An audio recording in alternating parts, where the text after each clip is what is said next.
ഇത് കണ്ട ഒരു കൊച്ചു കുട്ടി അടക്കം മതിലിൻ്റെ മേളിൽ കയറിയിരിക്കുന്നത്. പലരും അങ്ങനെ മതിലിൻ്റെ മേളിൽ എവിടെയൊക്കെ ഇതുപോലെ ടെറസിൻ്റെ മേളിൽ എല്ലാവരും കാത്തിരിക്കുന്നത് എന്തിനാണെന്നല്ലേ. ആദ്യം തന്നെ ഞാൻ വേറെ കാര്യം പറയട്ടെ, ഇതൊരു രാഷ്ട്രീയ പോസ്റ്റായിട്ട് നിങ്ങൾ കാണരുത്. നേരെ മറിച്ച് ഏത് രാഷ്ട്രീയക്കാരും ഏത് മതക്കാരും നല്ല കാര്യങ്ങൾ ചെയ്താൽ അത് ജനങ്ങൾ അറിയേണ്ടത് തന്നെയാണ്.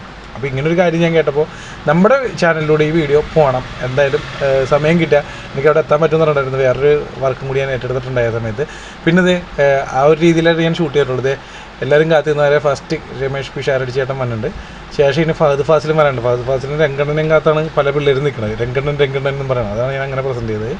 അപ്പോൾ പറഞ്ഞു തരുന്നത് എന്താണെന്ന് വെച്ചാൽ ഈ 2 വീടുകളെ ഒന്ന് ഓടിച്ചിട്ട് കാണിച്ചു തരാം. ഇത് PT തോമസ് MLA സാർ, ഇപ്പോൾ അദ്ദേഹം നമ്മളോട് കൂടിയില്ല. അദ്ദേഹത്തിൻ്റെ ട്രസ്റ്റിൻ്റെ കീഴിൽ 2 ഭവന ഇല്ലാത്തവർക്ക് 2 പേർക്ക് ഇന്ന് ഈ ഭവനങ്ങളുടെ കൈമാറുകയാണ്, താക്കോൽ കൈമാറുകയാണ്. വളരെ സന്തോഷം തോന്നി അങ്ങനെ ഒരു കാര്യം കേട്ടപ്പോൾ. നല്ല നല്ല കാര്യങ്ങളാണ്, ജനങ്ങൾ അറിയാൻ വേണമല്ലോ. ഇതേ മന്ത്രിമാരൊക്കെ എത്തിയിട്ടുണ്ട്. അപ്പോൾ ഞാനും അതിൻ്റെ അകത്തൊരു അംഗമാകാൻ ചെന്നു. മറ്റൊന്നിനുമല്ല, നിങ്ങളിത് കാണിക്കണം. ഇങ്ങനെയുള്ള കാര്യങ്ങൾ, അതായത് ഭവനമില്ലാത്തവർക്ക് ഒരു ഭവനം വെച്ച് കൊടുക്കുക എന്ന് പറഞ്ഞാൽ അതിൽ കൂടുതൽ അവർക്ക് എന്ത് സന്തോഷമാണ് അതിൽ കൂടുതൽ കിട്ടാനുള്ളത്. അപ്പോൾ എനിക്കും സന്തോഷം തോന്നി. പിന്നെ അവിടുത്തെ സ്ഥലപരിമിതി മൂലം ഞാൻ അതിൻ്റെ അകത്തേക്ക് കയറിയിട്ടില്ല. ഞാൻ ദൂരെ നിന്നൊക്കെ എടുത്ത്, പിന്നെ GoPro ആയതുകൊണ്ട് എനിക്ക് സൂം ചെയ്തെടുക്കാനുള്ള ഓപ്ഷനുമില്ല. ആ രീതിയിലെടുത്ത കുറച്ച് വിഷ്വൽസാണ് നിങ്ങൾ കാണുന്നത്. ഇല്ല അതിൻ്റെ ഇടയ്ക്ക് കയറി നല്ല രീതിയിൽ നിങ്ങളൊരു വീഡിയോ എടുത്ത് കാണിക്കുമെന്നൊക്കെ ഉണ്ടായിരുന്നു. പിന്നെ അതിന് ശേഷം എനിക്കൊരു വർക്കിനും പോകണമായിരുന്നു.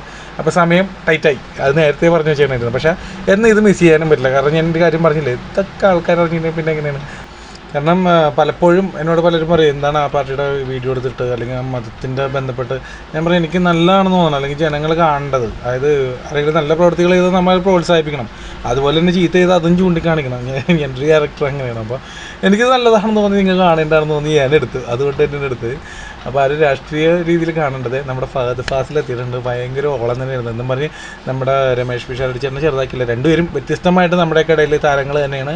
നമുക്ക് എല്ലാവർക്കും പ്രിയങ്കരമാണ്. പിന്നെ അതിനെക്കാട്ടിയും വലുത് ഇന്ന് നടക്കുന്ന ആ മഹത്തായ സംഭവം, അത് തന്നെയാണ് ഇത് ഈ വീഡിയോയുടെ ഏറ്റവും വലിയ ഹൈലൈറ്റ്. പ്രിയങ്കരനായ നമ്മുടെ ഈ ചടങ്ങിൽ പങ്കെടുക്കുന്ന നമ്മുടെ അതിഥി കൂടിയായ നമ്മുടെ എല്ലാവരുടെയും ഇഷ്ടതാര ശ്രീ ഫഹദ് ഫാസിലിലേക്ക് കടന്നു വരികയാണ്. ഞാൻ അദ്ദേഹത്തെ എല്ലാവർക്കും ശേഷം മംഗളകർമ്മം നടക്കാൻ വേണ്ടിയാണ് എല്ലാവരും മൊബൈലിൽ ഷൂട്ട് ചെയ്തുകൊണ്ടിരിക്കുന്നതാണ് നിങ്ങൾ ഈ കാണുന്നത്. അതിൻ്റെ ഒരു ഫോട്ടോ ഞാൻ വീഡിയോയുടെ എൻ്റെ കാണിക്കുന്നുണ്ട്. കാരണം എനിക്ക് ഞാൻ പറഞ്ഞില്ല, അത്രയും ക്രൗഡ് ആയതുകൊണ്ട് അതിൻ്റെ ഇടയിലേക്ക് കയറാൻ പറ്റില്ല. കുഴപ്പമില്ല, ഇതെങ്കിലും നിങ്ങളിലേക്ക് എനിക്ക് എത്തിക്കാൻ പറ്റി ഞാൻ ഭയങ്കര ഹാപ്പിയാണ്. പിന്നെ നമ്മുടെ ചാനലിലൂടെ ഈ വീഡിയോ നിങ്ങൾക്ക് ഇഷ്ടപ്പെട്ടെന്ന് കരുതുന്നു. പിന്നെ നമ്മുടെ ചാനലിലൂടെ ആദ്യമായിട്ടാണ് ഇങ്ങനെ ഒരു വീഡിയോ കാണണമെങ്കിൽ ഇപ്പോൾ തന്നെ ഒന്ന് ഫോളോ ചെയ്തേക്കുക. ഇതുപോലുള്ള നിങ്ങൾ കാണേണ്ടതായിട്ടുള്ള വീഡിയോസായിട്ട് ഇനിയും വരുന്നതായിരിക്കും. ഓക്കെ, അപ്പോൾ മറക്കണ്ട, എൻഡിൽ നമ്മൾ ആ ഫോട്ടോ കൊടുത്തിട്ടുണ്ട്, അതും കൂടി ഒന്ന് കണ്ടിട്ട് പോയി ആ സന്തോഷ നിമിഷത്തിൻ്റെ ഫോട്ടോ.